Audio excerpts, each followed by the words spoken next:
please, we'll get through. Good evening, everyone, and welcome to the Town Council meeting of Monday, June 17th. If you'll please join us in the Pledge of Allegiance. I pledge allegiance to the flag of the United States of America and to the republic for which it stands, one nation, under God, indivisible, with liberty and justice for all. Okay, thank you. So we have a pretty exciting beginning to our meeting tonight. I'm going to call up our friends from the Central Connecticut Health District, and then I'm also going to call up a couple of residents.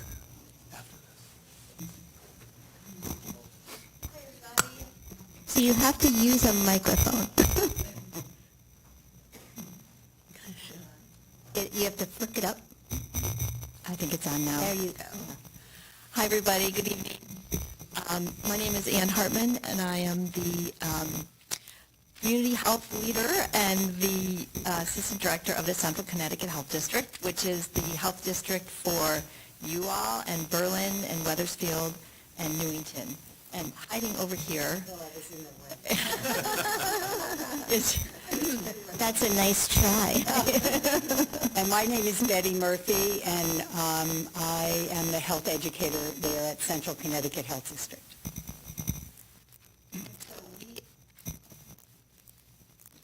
Hello? It's on. Oh, it is? Okay. So we are here tonight for a very fun reason. It is at the end of May, the walking competition, which has been going on in some form or another since 2013. And so it's had a variety of different forms, and we have settled into Walk This May, which is a 4.5-week program.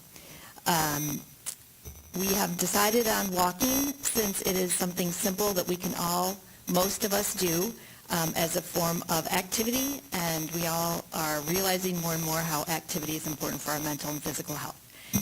So I'm going to turn over to Betty to tell you some things that were different this year about the walking competition, and it also had to do with Rocky Hill. Hi. So what we attempted to do, and we partially succeeded, which is to expand the amount of people that we had included, and also inclusive of all people. So this year we reached out to a transition academy, and to engage them into the competition. We also went to Executive Square. I know it's not Rocky Hill, but it's in our community, and we are reaching out to more places to get people actively involved. So we wanted to let you know that's what we were trying to do. And we had a number of senior center folks that came, and we did a special presentation for them, and we had people coming in their walkers and signing up to participating. So we just worked with them to see how they could do it. If they didn't have a computer, Betty and I were calling people up and getting their steps so that everybody that wanted to could participate. So we wanted to talk a little bit about the results. So altogether, for our 4 towns, we walked over 88 million steps, which just sounds like a huge number of steps. So just for a little bit of context, it's 1/6 of the way to the moon, which is kind of unbelievable. Yeah. I did the math a lot of times. I looked it up under websites. And of those steps, Rocky Hill had a huge proportion of those. They also had, for the second time, the distinction of getting what we had to create for you guys, which is the Triple Crown Award. And it is the second time Rocky Hill has won this, and you are the only town that has won this special designation. So I'm going to ask to come forward someone to receive the Impact Award. And the Impact Award is provided to the town that has the most number of active participants. So Rocky Hill has that distinction again. So it's the first crown.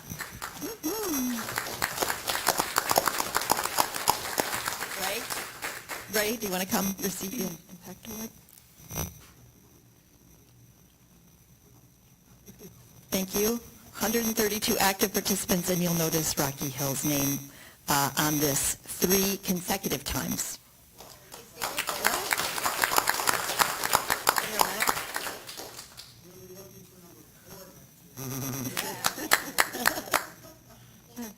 Oh.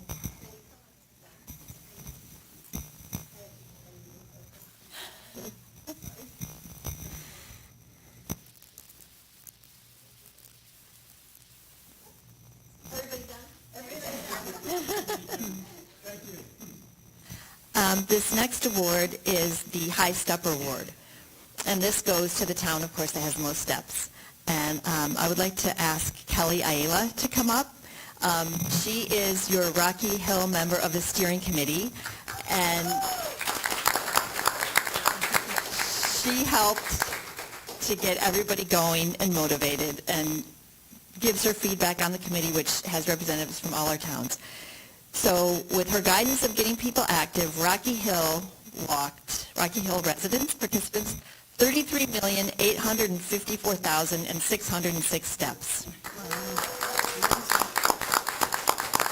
And at 2,225 steps per mile, that is the equivalent of 15,215 miles that the Rocky Hill walked in that month of May. That is more than halfway around the world, which is pretty incredible. So I would like to give this to Lisa and Kelly together. Can you do that? No.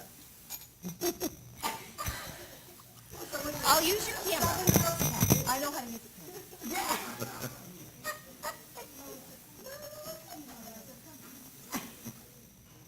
It was easier to be behind the camera.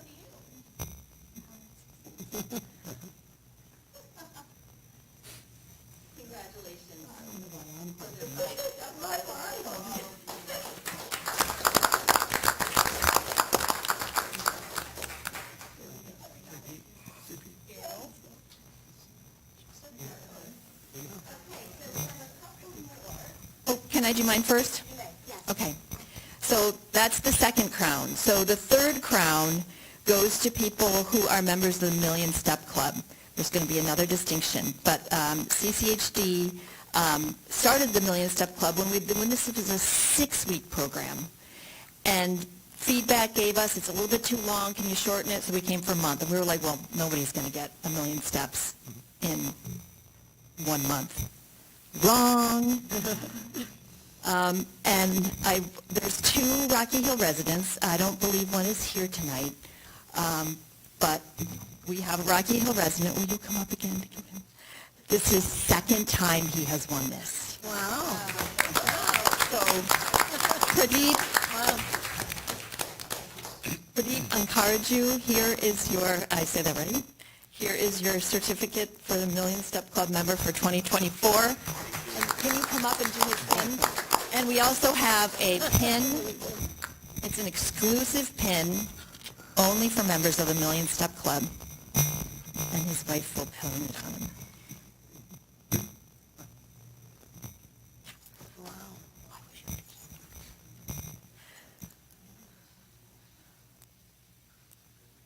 He now has 2 of these.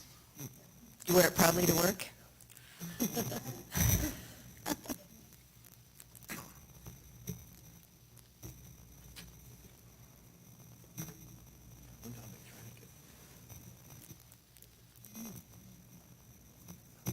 Excellent. Congratulations.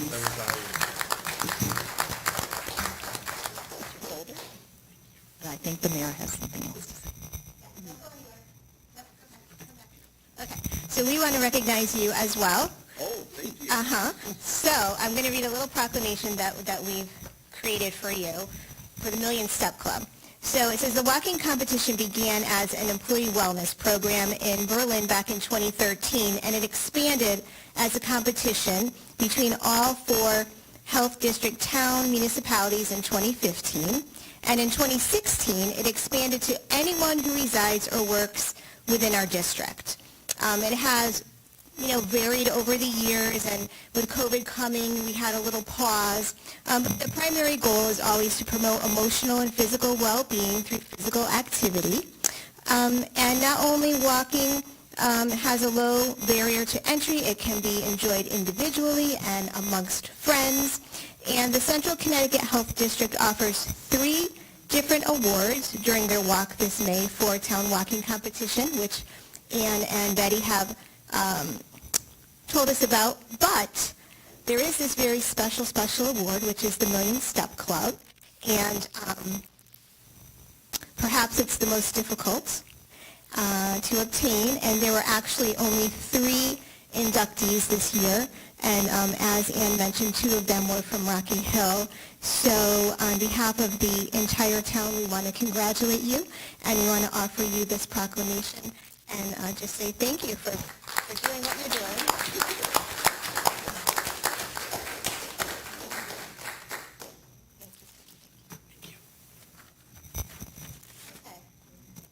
Back to business.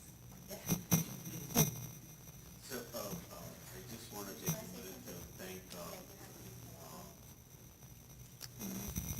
thank you, Central Connecticut and Rocky Hill. I always want Rocky Hill to be on the top.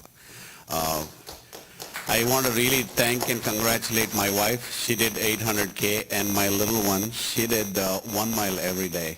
So I'm very proud of her. Thank you. All right, well, congratulations again, and we have another recipient, and we will make sure we get out those awards, perhaps next meeting. Madam Mayor, before you go to public comments, if I could just make 2 amendments to the agenda. We are going to remove item 9B, discussion and possible action, election emergency plan, and we're going to remove the executive session. Okay. Second. All in favor? Aye. Okay. So we're going to move on to public comment. This portion of the meeting is specifically set aside for comments from the public who are asked to limit their comments to 2 minutes. Any person interested in providing public comment remotely should email public comments or public meetings at rockyhillct.gov prior to 4 p.m.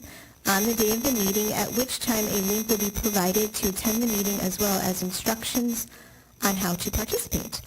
So would anyone like to participate?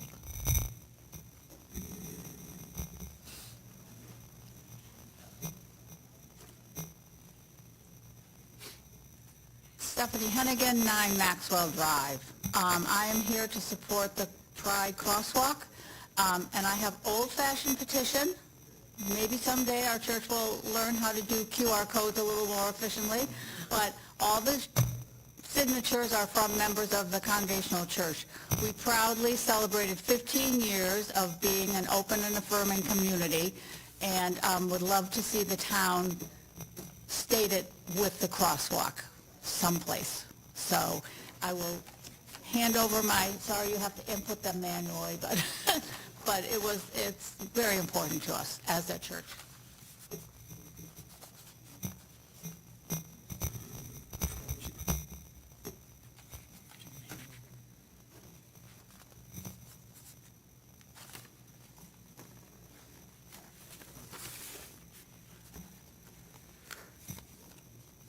Sorry, somebody forgot their glasses. They'll probably figure out when they get outside and they can't see. But Alan Smith, 112 Old Main Street.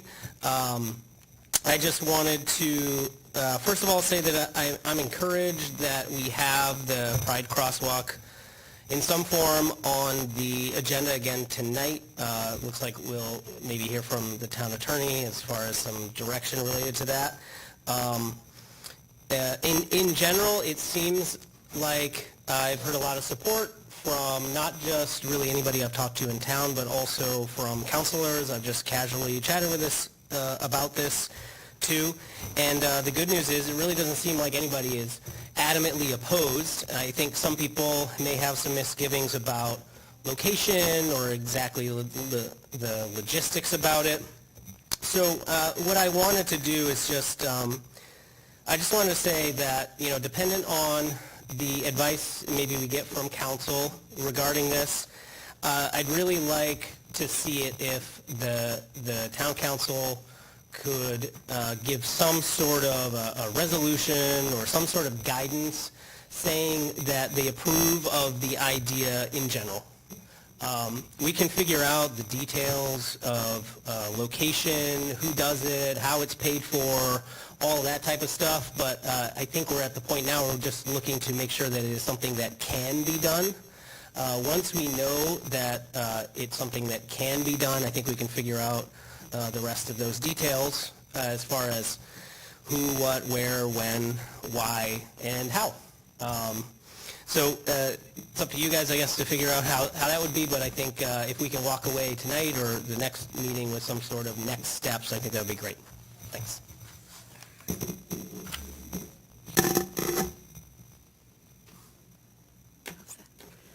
Okay, I have two public comments. The first one says, "Hello, I have been a resident of the town for over 35 years. I am writing to express my support for Rocky Hill painting a colorful pride crosswalk in our town center. Best regards, Kelly Britt." And the next one says, "Hi, not sure if this is the right place to email. I will not be able to attend. I'm writing in regards to painting the crosswalks. I know that there was concern that certain areas might not be able to be done based on certain laws. Has anybody from the town been able to confirm if that is a potential problem? I feel like the more information that is had in laws on what can and cannot be done is best. Is there a way the town can get this information and provide it to the public? I know Alan has been doing a great job coming up with different ideas. It would be helpful for everybody to know where and what truly can be done. That way, true ideas and proposals can be made so this project can happen. Thank you, Rebecca Lee Frost."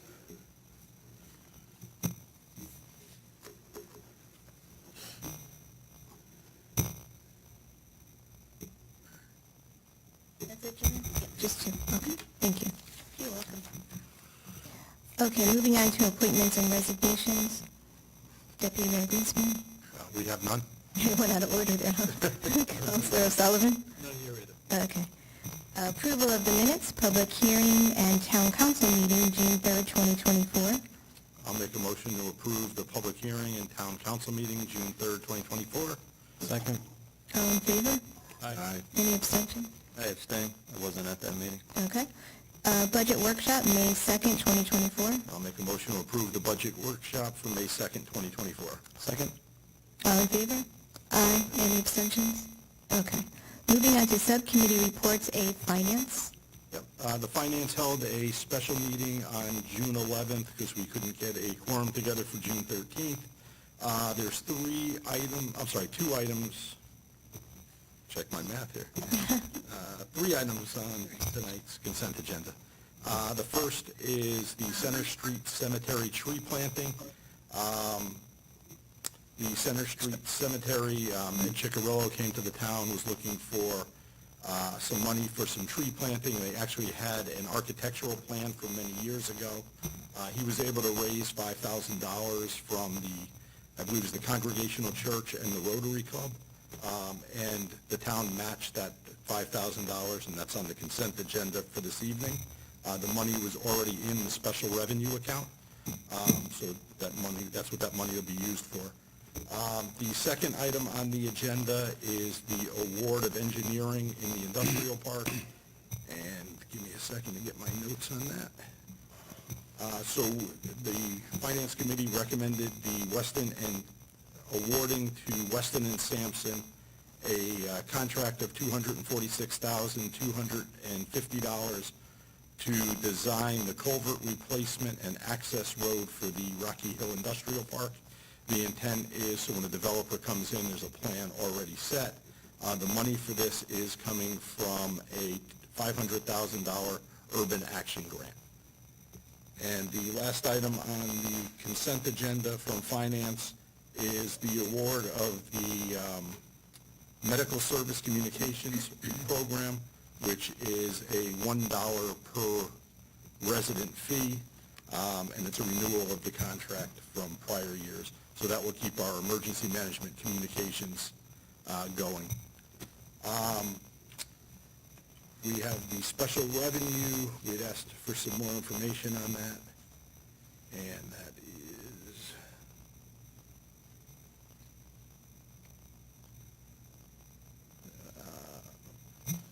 is Getting used to the digital version here.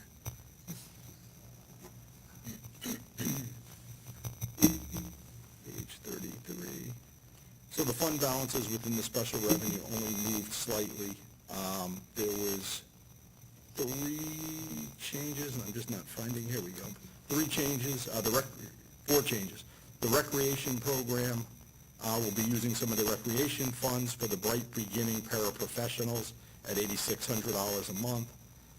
They also will be adding a game wall within the gymnasium here in Town Hall. Apparently there was some, they'll be putting some padding on the wall, as there was some concerns about people running into it, some indoor pickleball activities and other activities. The library has put in a new copier for public use. The highway department has received their NIP money. This one still baffles me. $12,549 in NIP money at 10 cents per NIP. So when you do the mathematics, that's 125,000 NIP bottles being sold within the town. And the last one is the Rocky Hill Fire Department purchased a air compressor for filling their air tanks, if I hope I'm saying that right, for $5,500, and that came out of the fire department crawl revenue for the services they provide on the highway. We also reviewed, there was no changes in the state aid to municipalities. We reviewed our monthly financial reports of note within there. Revenue was slightly behind where we are in the collections, but that we've kind of been trending that way. It just means that we'll continue to collect them. Nothing happens at that point. Worst case, they don't hit the current year. We don't have them by June 30th, and we collect those in the future year. Our next meeting is July 11th. Oh, the last item is the Aetna ambulance, which came before finance. We just didn't feel we had enough information within our meeting packet, so we asked that it go to the Public Safety Committee, who is forwarding it to the council for review this evening. Now our finance meeting next one is July 11th at 6 p.m. Okay, thank you. Government operations? The government operations meeting for earlier today was canceled. Our next meeting is scheduled for Monday, July 15th. Public safety? We had a public safety meeting this evening. Fire department, they're doing a big recruitment over the past month. They have 4 potential members possibly interested. They've also had a 10% higher call rate last month.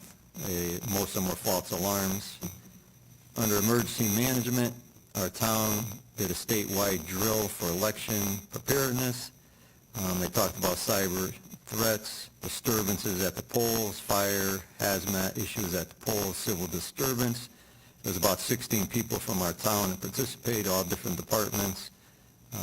Worthwhile education. We're going to have a heat wave over the next 5 days. There's going to be a cooling center in the community center and the library. They'll be announcing the time frames of that on the website in the near future. The ambulance in town for the last month had 5 cardiac arrests, which were well above normal. Unfortunately, 8 of them did not make it, or 6 of them did not make it. 2 were saved. Rocky Hill Volunteer Ambulance also named a new chief, Mary McGovern. Chief Goodrich is stepping down, so that's going to be effective July 1st. The police are doing a recruitment drive also. They've possibly are potentially going to be hiring 2 new entry-level police officers for the July Academy, and they're looking at 1 certified police officer possibly hiring in August, and they're also looking for others. They're trying to do a new promotion advertisement to get new police officers in town. They're considering doing advertisement on radios and doing billboards. So that's something they're considering. They also gave recent talks at the high school about making good choices during prom season. And that's about it.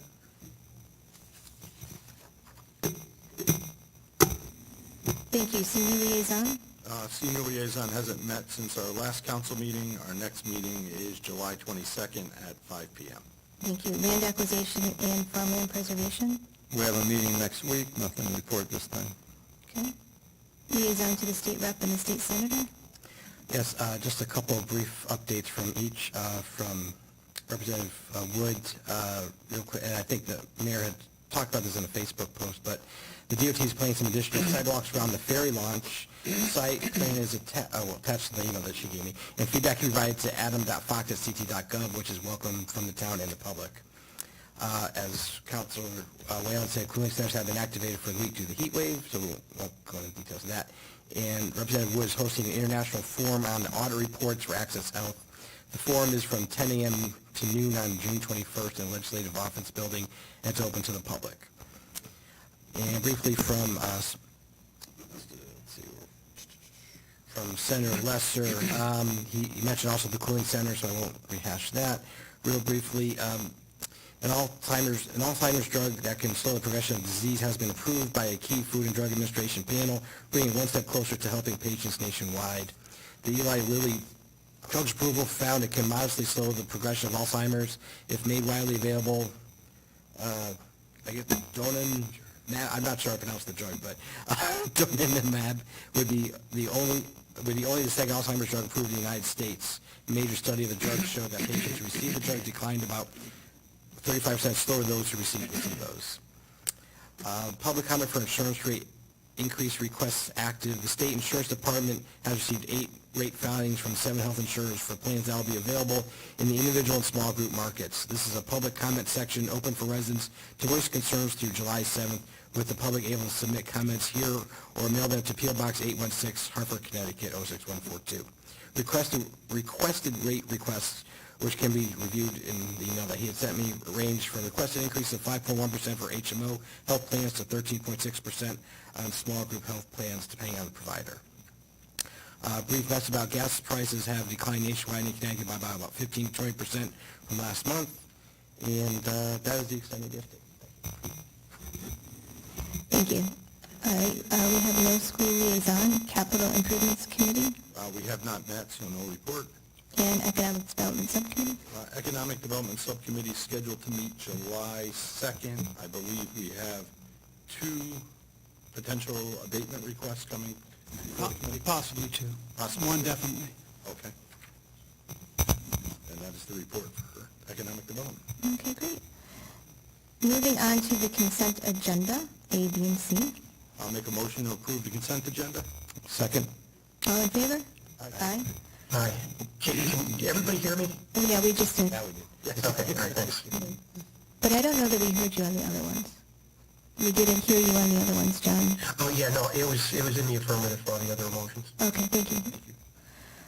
Okay, old business, A, artistic crosswalk presentation discussion, town attorney. Mr. Roberts? If you recall at the last meeting regarding the draft policy that was presented, the town council requested that the town attorney be present to discuss possible alternatives to a formalized policy and just to get some feedback from our town attorney on this process. Good evening.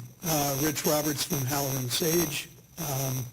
And I think, just kind of cut to the chase on this. I think the artistic sidewalk policy 2.0 will take a form somewhat different from the one that you'd seen before. I think a lot of the components of it will be carried forward, but consistent with the discussion at the last council meeting, it will be more in the nature of having it take the form of government speech, i.e., the position of the town rather than, people coming in necessarily from outside, doing things sort of on their own.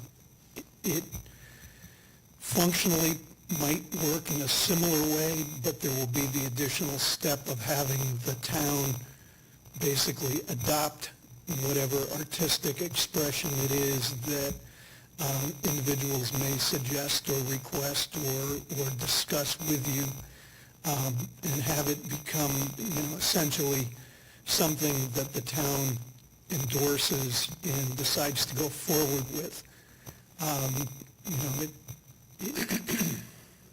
not to belabor the First Amendment and the constitutional issues, I know several of us would enjoy talking about those at great length, but the Celtics are on tonight, and it's hot, and you want to go home.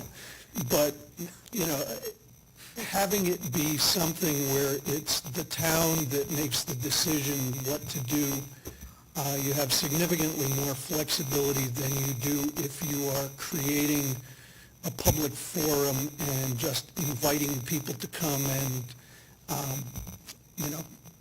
draw what they want on town streets. That's where you run into the issues. There are a limited number of analogies that are out there. One of the ones that has drawn a lot of attention in towns in the area recently, is the flag policy. It's similar to that concept where, if you adopt a flag policy which identifies what constitutes the town's expression, you're on a firmer base than if you say, anybody want to fly a flag, because that was what the Supreme Court found to be inappropriate in the decision last year in the Shurtleff case. There's another one where the issue was in the context of monuments in a public park, and there, the municipality had some monuments, other people voluntarily, created and provided some, and the analysis there was that because they were permanent, because the town endorsed it by allowing it to be located there, it was acceptable to say yes and to say no, because essentially it's statements made by the government. So, what goes on one of the town sidewalks is determined by the town. You certainly can get input, you certainly can, think about what's appropriate and so forth, but the ultimate decision would be made, presumably by the town council, and you would have, greater latitude and security by doing it that way. Given that as kind of the end point, it would be possible to do the things that have been discussed, but you do want to work on, or we do need to work on the logistics of, making sure that the information and the requests are funneled appropriately, making sure that, the execution and the installation is under the control of the town rather than, turning people loose on town property. The highway administration guidelines on where it's appropriate to have it, the fact that you can do it on town roads, but, the state roads may be problematic because you don't have control over them. Those are the sorts of things that I think would be easier to work through. But just essentially coming at it with a different sort of rubric as to, what it is that you're going to be approving. I think the outcome will be similar, if not the same, but it would be basically on a firmer foundation of constitutional authority. I don't know if anybody has specific questions or, feedback to me as to things that were in. I did see the last meeting. I watched the part where there were both the public comments and the council discussion on, in particular, issues in the first draft policy that people had questions about or objections to, and we can work through that. But I didn't know if there were other considerations that you wanted to have me build into this. Madam Mayor, can I raise a couple of questions? So, Attorney Roberts, so you talked about the importance of the town having the final decision-making authority on I think, on each element of this. So can I draw from that it would be okay for the town, for example, to contract out certain aspects of the projects if they wanted artistic input on design, if they wanted to contract out the actual painting and or the maintenance side, whatever, that would be okay so long as the town always retains the ultimate authority, for each substantive decision on what to do? Yeah, I think that's accurate. I mean, you'd have to, make sure you didn't violate, collective bargaining agreements or something like that, and make sure that whoever was doing the work, was qualified and insured and so forth. But I would say, yes, you can do it that way. That doesn't necessarily bring in any risk that it's somebody else's expression. No. Okay. Thank you. I might have a question also. So if this is the town's expression, would you see the process that the town would approve a concept of that, yes, we would be in favor of this, then it would go to the committee to work out the logistics, and then that final project would come back to the council? Because you put people through a whole process and then, we don't want to do it. Yeah, I mean, I think, that may be a good way to approach it rather than having, people spend 2 months putting together the template and getting the bids and figuring out who's going to do it, and then it's like, nah, we don't like the concept. I mean, maybe you can have kind of a non-binding discussion about, is this something that the town would like to move forward with before, there's a significant investment of time and emotion. Thank you. Hey, I had a quick question. It's not about constitutionality, so don't worry. It's more about just the town liability from a traffic standpoint. Is there any liability for the town if they, because a crosswalk is actually like a street sign or just traffic pattern telling motorists how to proceed and so forth, and as well as pedestrians. So is there, God forbid there's an accident at one of these crosswalks, is there any liability for the town because, okay, this crosswalk doesn't like every other crosswalk, or is that not an issue?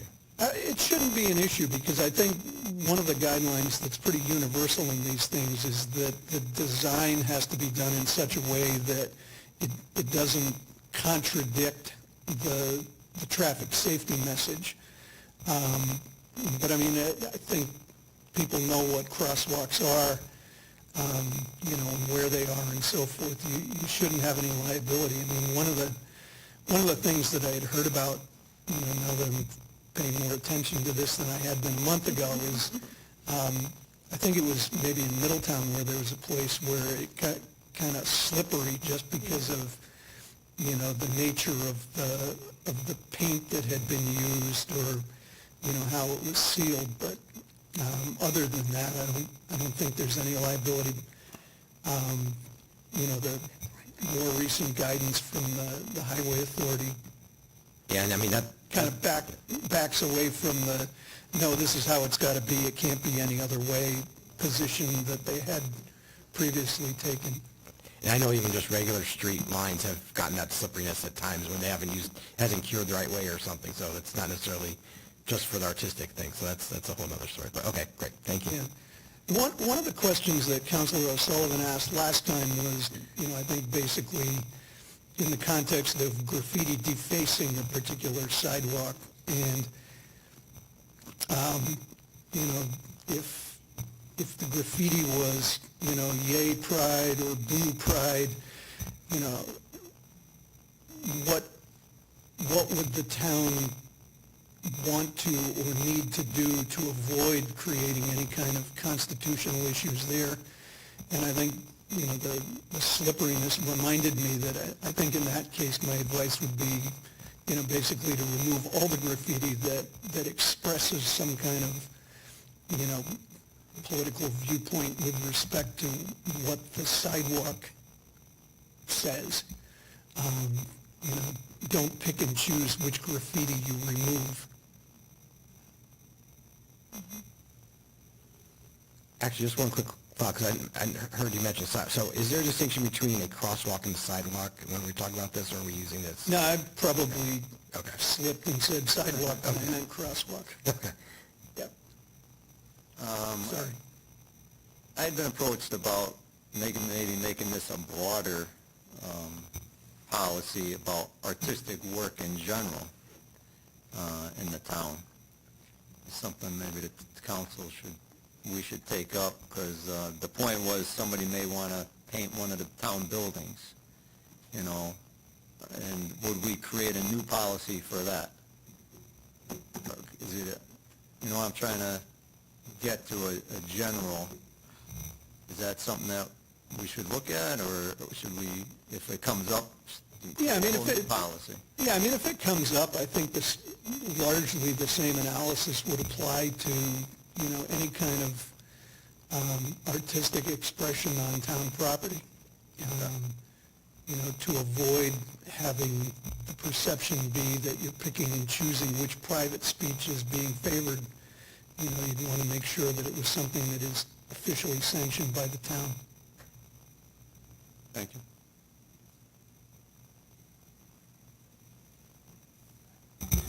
Any other questions? I have just, if I understood your proposal or how you worded it, basically someone would come before the council and make a presentation asking for a particular crosswalk, sidewalk to be artistically designed, and the council would then be making a decision whether or not it is appropriate within the town? Yeah, I think that's generally it. I mean, and frankly, it could be a council member that has the idea. I mean, some of you people look pretty artistic. You know, you can say, I think this would look really good in this particular location down by the ferry or something like that. You know, it could come from anywhere. But having it work through the process and be officially sanctioned by the town council, I think is an important step. Okay, and then, but what's the risk to the town if the council votes something down? What's our exposure at that point? We say this doesn't meet the requirements of the council, and no, then, you know, are we opening ourselves up to liability?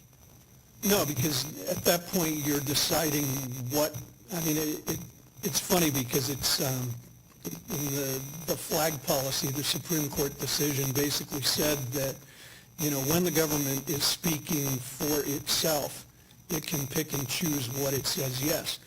And because that case came up in Boston, it used the example of, you know, Boston is allowed to say, isn't it great that the Red Sox won without having to worry about offending the Yankee fans and having to, you know, basically provide accommodation to, you know, to their point of view, because, you know, it's essentially the artifice of government speech of, you know, what do we think? The mayor gave a proclamation to somebody. That doesn't mean that everybody else is entitled to proclamations. It's your decision as the legislative body of the town. Thank you.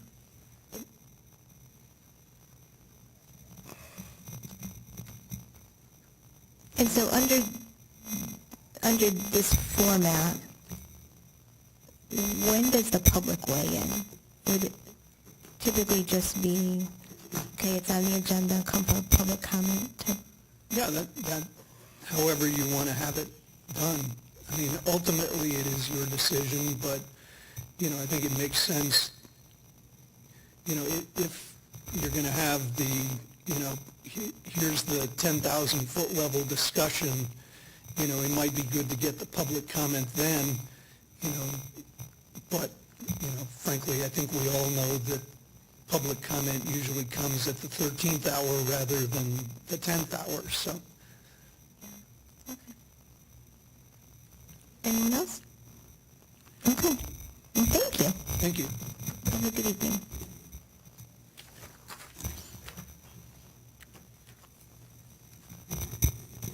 Okay, moving on to new business. A discussion and possible action, Rocky Hill Volunteer Ambulance Association Aetna reimbursement and bundle billing, contract MOU and coordination agreement.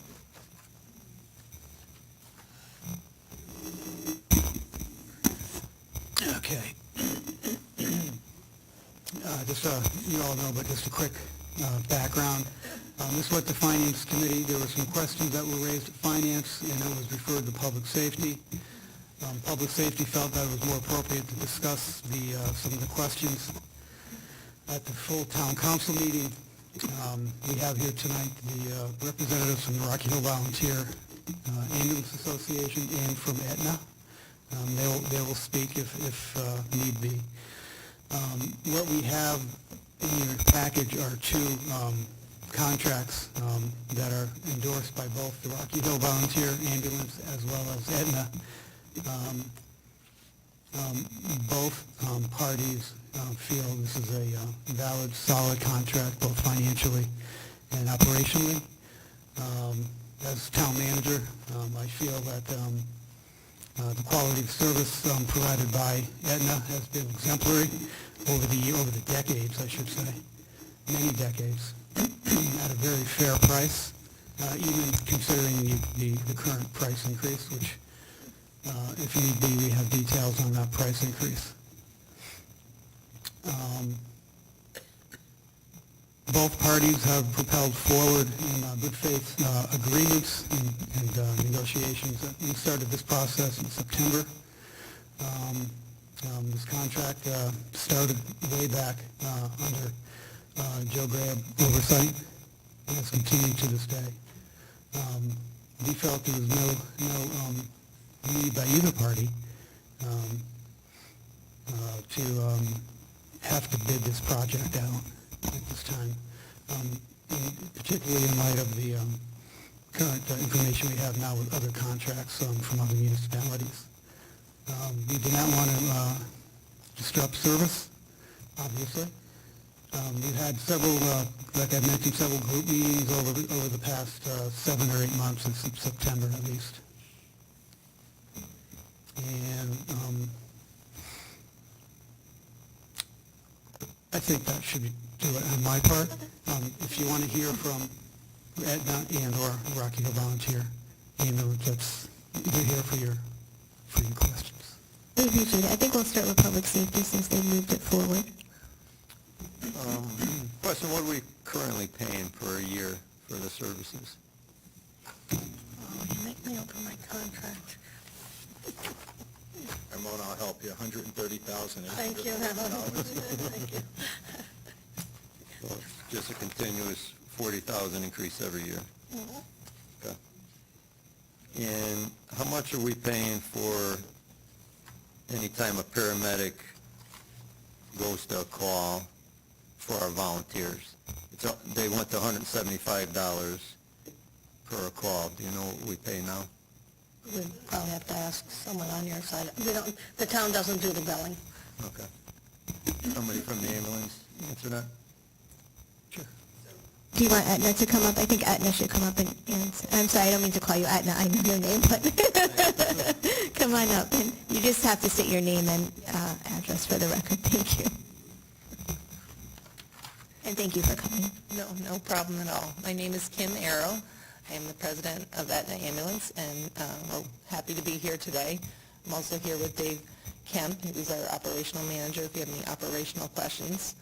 But I think the question you had was related to bundle billing specifically. Is that what you said?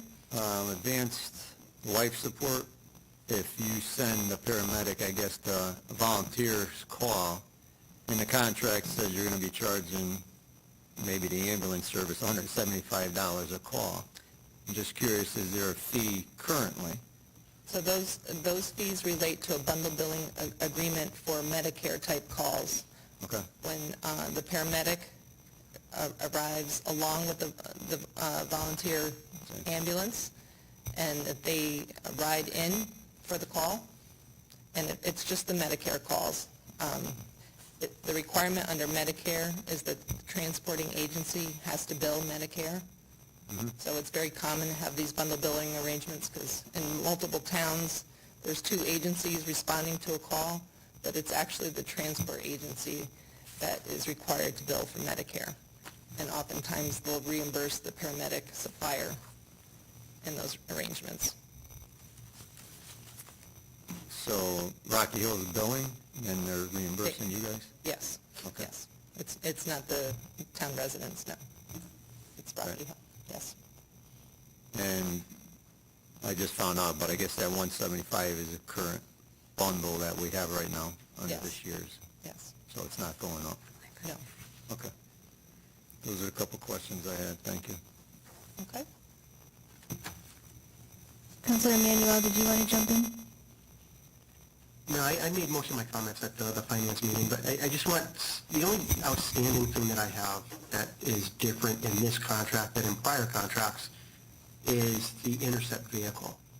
Whereas currently, the RHVA or Rocky Hill EMS supplies the two medic vehicles. There's two of them to Aetna to use, and I understand the requirements for the DEA and the drugs on board and everything like that. If Aetna establishes that they're going to supply the medic vehicles, I just want to make sure that there's assurances that they're not going to be using the medic vehicles to use in other towns as backup, that they're dedicated to Rocky Hill. Yes, so if we were to assign the vehicle, that's our goal for starting for July 1st, yes, that vehicle will be dedicated for the hours, for the nights and weekends, yes. And then during the remainder part of the week, Monday through Friday, we obviously provide the full ALS ambulance and any backup that's needed. Okay, all right, thank you. That's all I have. Okay, thank you. We tag team with Kim's this evening. Kim Ritchie, Deputy Chief of Operations for the Rocky Hill Volunteers. John Emmanuel, I'd just like to address the vehicle situation also, in that I too would respond to certain scenes in one of those vehicles, now currently used by the medics. I have on many occasions responded to emergency scenes in my own personal vehicle, no lights and sirens, cannot get close to the scene and have to hike into the scene because we didn't have the vehicle available to chief personnel. So in that instance, I feel Aetna using their vehicles is a wise thing.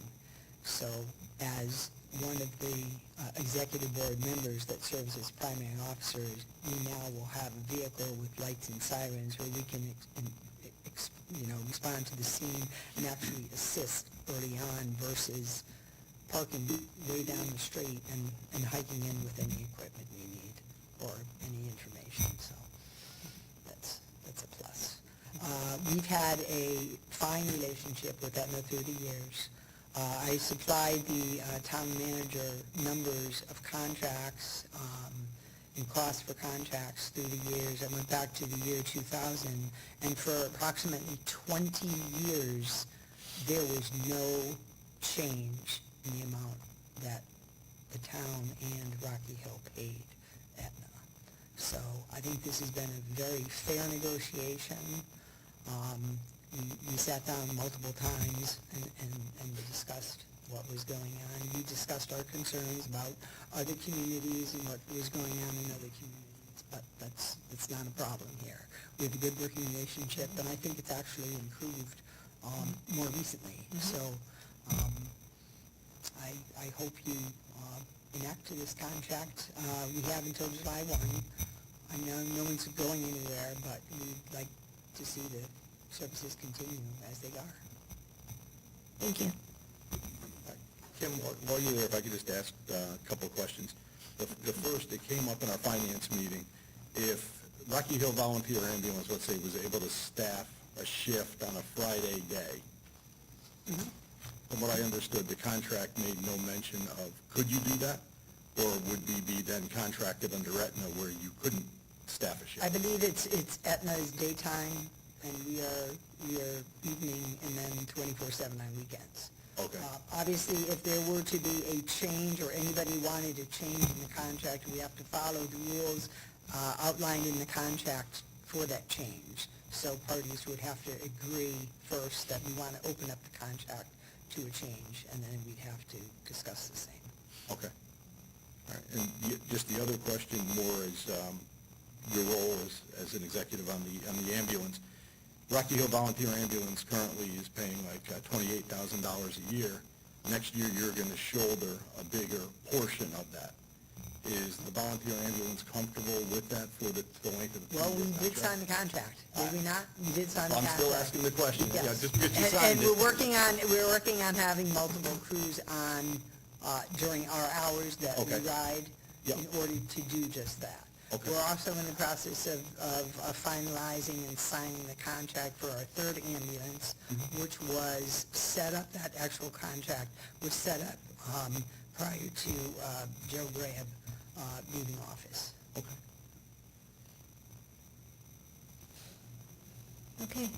A couple of questions. Here's a real basic one, and this may be really dumb. Aetna Ambulance, is it affiliated with Aetna, the insurance company? No. It is not? Okay. No. It's a nonprofit?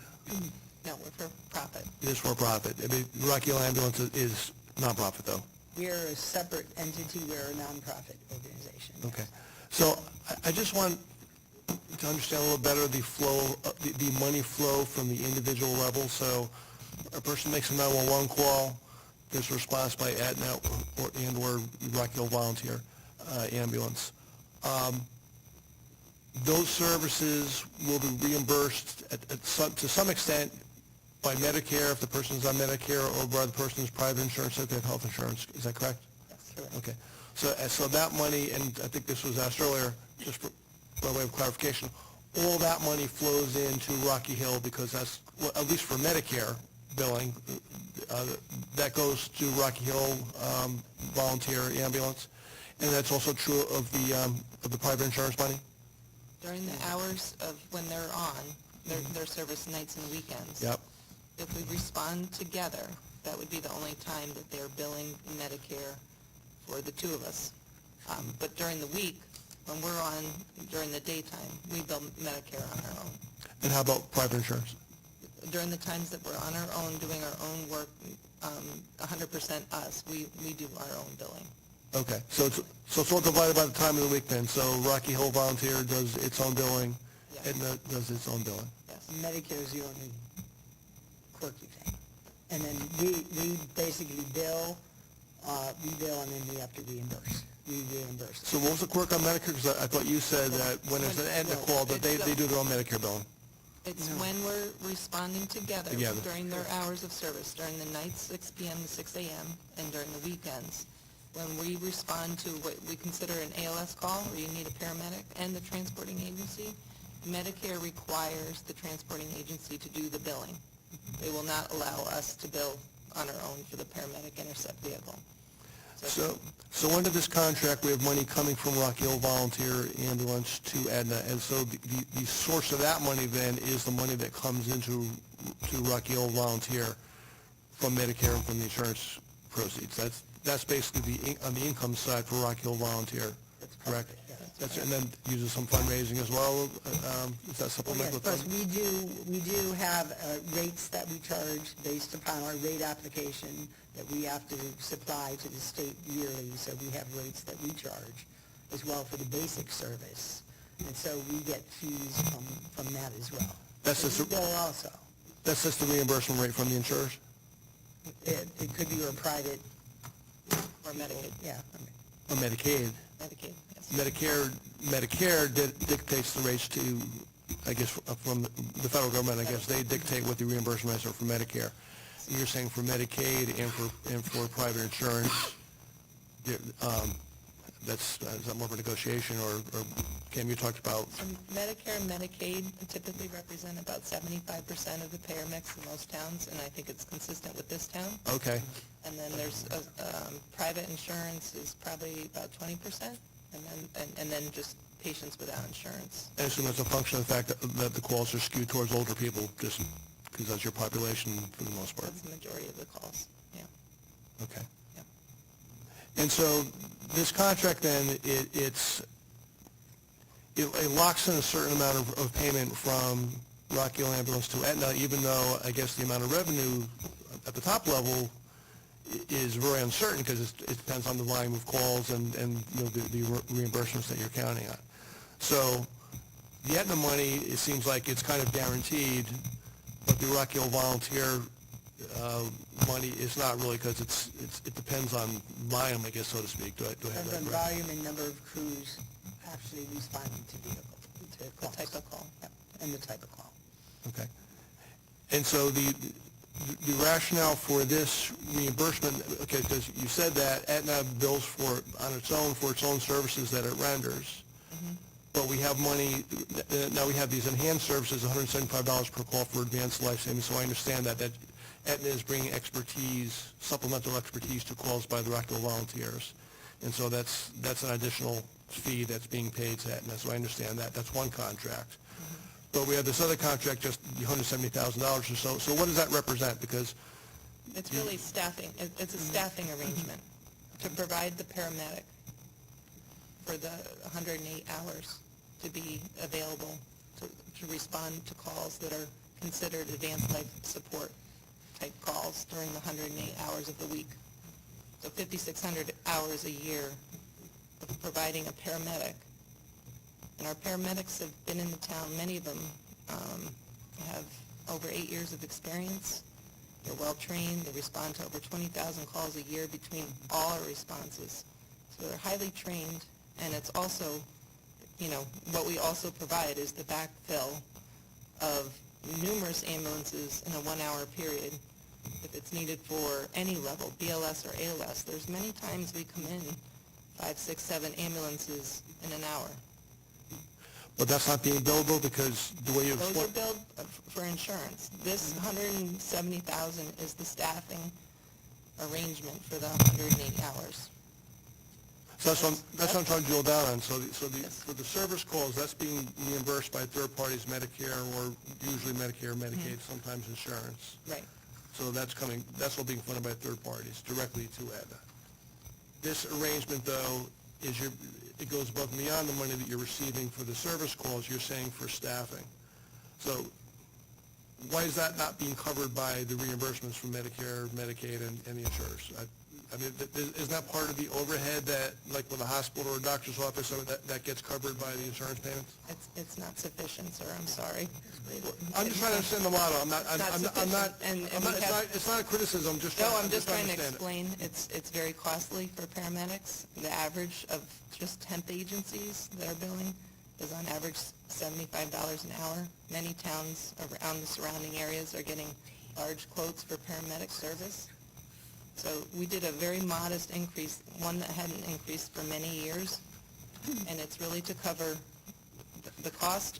Many of our paramedics are full-time, with full benefits, long-standing work experience, and we strongly feel this was a reasonable increase to cover the cost that we have not really recovered for many years. Well, the whole concept here is that the reimbursements from the insurers of Medicare just are not realistic, given what your expenses are. Yeah. And so the premise of this contract then is to fill that gap. Yes. Okay, thank Yeah, you. Medicare and Medicaid unfortunately do not cover the costs.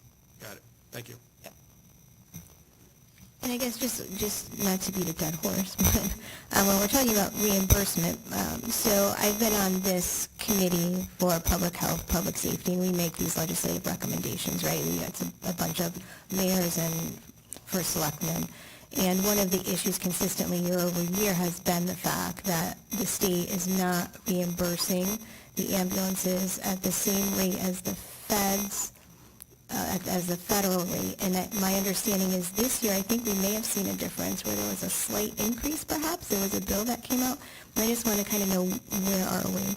We're keeping our fingers crossed. Okay. We fought hard to receive it last year, and it got taken away from us. We fought hard for it, but it will benefit all EMS agencies, and it's desperately needed because many towns right now are really struggling, especially the rural ones that are 100% volunteer-based. They really need the increase because a lot of those rural towns are primarily Medicaid recipients. And do you know offhand what is the difference between the federal rate and the state rate? That you're losing the reimbursement? I think it's like 35-40%. Yeah. Yeah. Mm-hmm. Okay, thank you. Anyone else? Okay, thank you so much for your time. We appreciate that. If you think of anything else, feel free to email me. Okay. So that's a big loss, Bill. I just wanted to bring that up because I know year over year there's that, they're just not making the money that they should be making. They're not collecting and not being reimbursed. That's understood. That was Yeah. very informative, very helpful. Okay, so I think if everyone is comfortable, we'll just go ahead and move forward with a vote. Does anyone need more time? Okay. So I'll take a motion then. Oh, fair, You got it down, okay. Two different contracts, so probably separate motions, I guess? I'm looking back at my findings. There's a resolution. Yeah, well, I did find the there you resolution. go. Can you read the resolution? Yes, please. Okay. Yeah, 4-1. Yep. Just the one? I think this is it. Be it resolved that the town manager or finance director is authorized to enter into a contract renewal of 3-year, 36-month with Aetna Ambulance Service, Inc., AASI, and the Rocky Hill Volunteer Ambulance Association, RHVAA, from July 1, 2024 to June 30, 2027. AASI will be compensated annually $170,811 from July 1 to 2024, July 1, 2024 through June 30, 2025. Annually $210,811 from July 1, 2025 through June 30, 2026, and annually $250,811 from July 1, 2026 through June 30, 2027 during the extension period. Payments will be made in 12-month installments. The town will be responsible for compensating AASI $102,487 for the period of July 1, 2024 through June 30, 2025, $126,487 for the period of July 1, 2025 through June 30, 2026, and $150,487 for the July 1, 2026 through June 30, 2027 period. RHVAA will be responsible for compensating AASI $68,324 for the period of July 1, 2024 through June 30, 2025, $84,324 for the period of July 1, 2025 through June 30, 2026, and $100,324 for the July 1, 2026 through June 30, 2027 period. I'll second. Any discussion? All in favor? Aye. Aye. Thank you, John. Okay, let's move on down now to the mayor's report. So first of all, happy Father's Day to all the fathers. I hope you had a good Sunday. Our Juneteenth Freedom Day celebration is this Wednesday. It's from noon to 2:30. We have moved it indoors. It will now be in the community center, but it's still going to have all of the same great food and entertainment. And I want to just give you a little highlight about some of the superstars that we have, our special guests. So we have a woman, her name is Evie Basie Manzuk. Evie is an author, and she's also an artist, and she's going to give us some insight on her journey to where she is today, and she's also going to do a book signing. So we're super excited about that. We have entertainment. We have a rapper and an artist. His name is Hydro, and his full name is Hiriam Hydro Cardona. And Hiriam was the recipient of an award last year from the Greater Hartford Arts Council. He's really used art to find his voice and express himself, and now works with communities to help others find their voice. And so he's going to showcase some of his work for us. And I'm super excited. We're having Hartford's Proud Drill, Drum, and Dance Corps.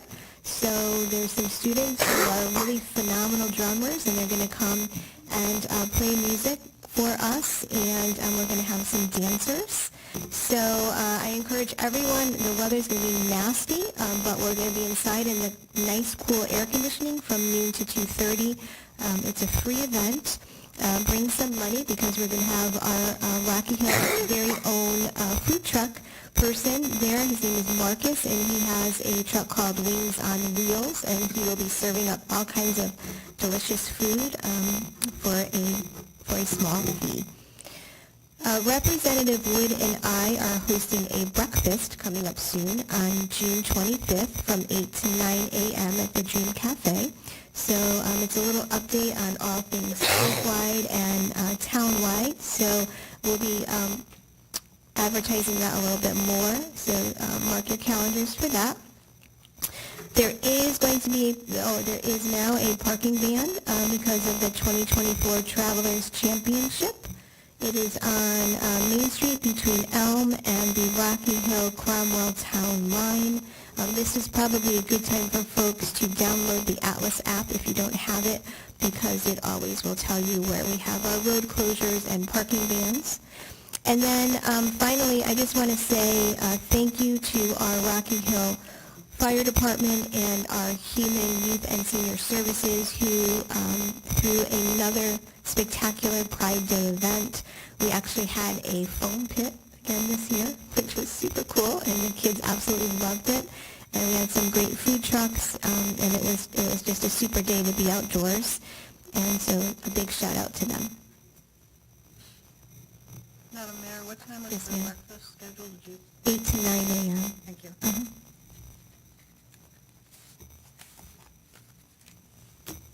Okay, town manager's report. First, I just want to repeat that we will be having cooling centers at the community center from 8:30 to 4:30, Monday through Friday, and also at the Coleridge Belden Library, Monday through Wednesday, 9:30 to 8 o'clock, Thursday through Friday, 9:30 to 5, and Saturday, 9:30 to 5.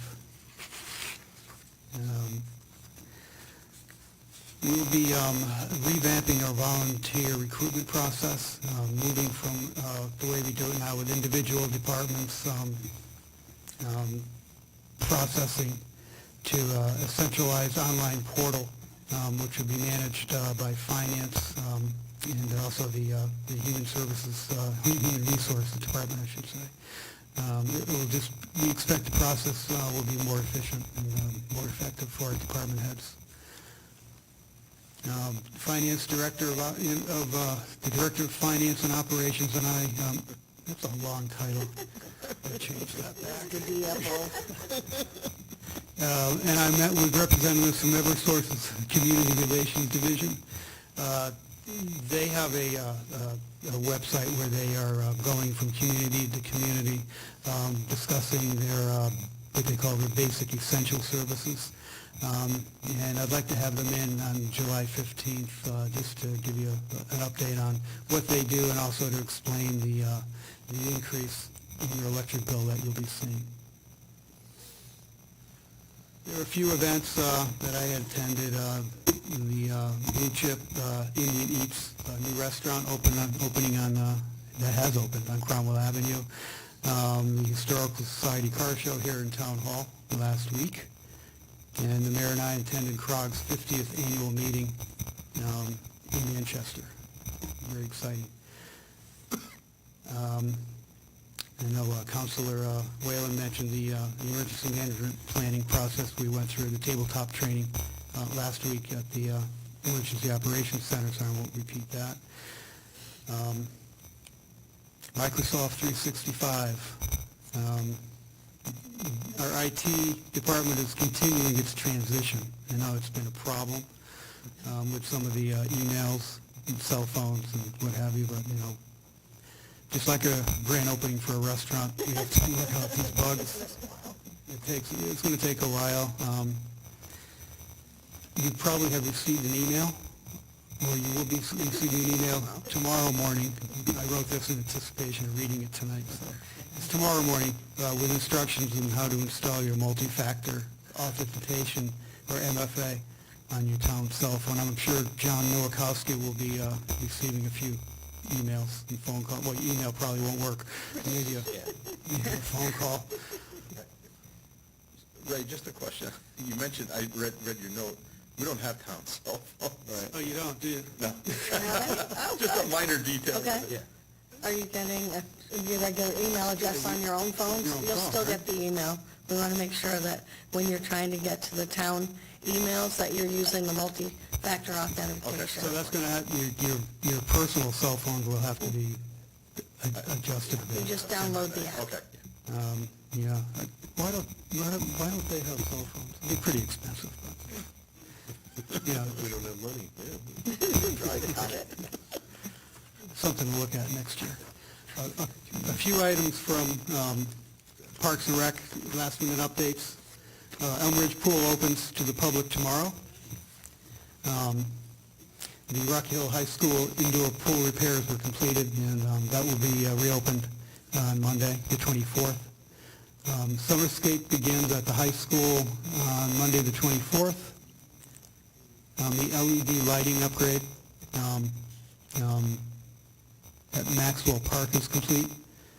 And beginning tomorrow, the Vicker Field turf and track will be closed to the public while those poles are retrofitted with the LED lighting.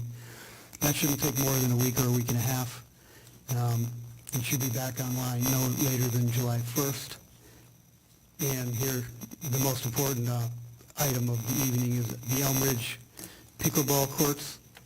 The contractor will be mobilizing Thursday, the 20th, and the courts should be ready for play by September 1st.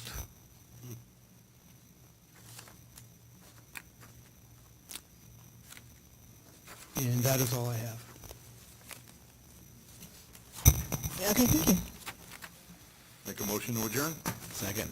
All in favor? Aye. Thank you, everyone.